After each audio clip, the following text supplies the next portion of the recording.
Na ndugu zangu, kama tulivyojadili kwenye kikao kilichopita, hasa leo kikao hiki tutabidi tunagawana kamati za siku ya sherehe yenyewe, si ndio? Tulia. Vipi mzee? Nataka kunywa maji. Acha maji hataki. Mpe kwa maji.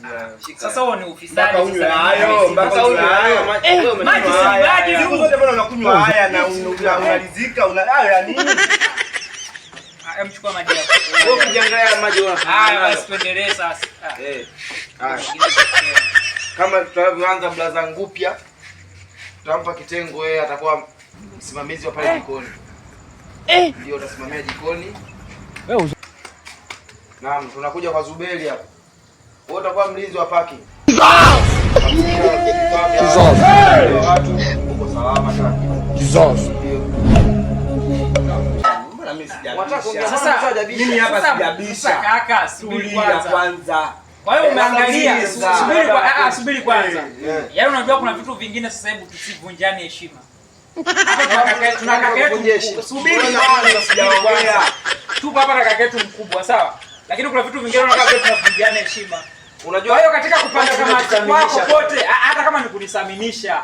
Yaani katika utafiti wako wa kupanga kamati muone mimi unipe kitengo cha kusimamia magari ya watu kwa mmoja. Sasa unataka kitengo gani? Kuna kitengo haya basi bana. Sawa hata kama bana. Lakini mambo mengine sio bro. Sikilize. Ataenda kulinda bana huyu. Hana lolote huyu. Hata vitengo vipo vingi lakini sio kumweka kwenye mimi bana wala kulinda. Chagua kitengo ambacho unakitaka. Bora hata kupokea wageni ndugu yangu.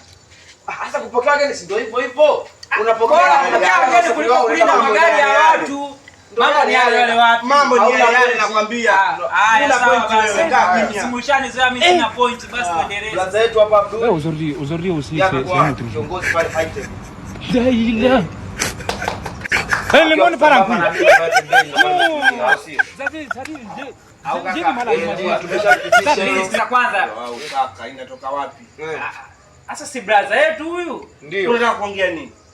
Natoa ushauri labda yani. Haya basi tupe ushauri. Mimi niwe msindikizaji. Daila.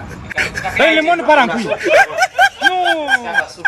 Suti tutajua tutakapoipata lakini shamba kwa mapema huyu. Mimi niliwaambia huyu sio mshiriki kwenye kikao, mambo yalikuwa sawa. Tumsikilize Bila kama familia toka zamani ilishapanga bajeti ya kila kitu. Ndio. Kwa hiyo usipende kuongeza bajeti nyingine ambazo hazipo ya suti mpya tayari toka zamani zilishashonwa watu maalum. Jesus. Safi. Umesikia hiyo? Kaka ameshapitisha, kaka wadau. Jesus.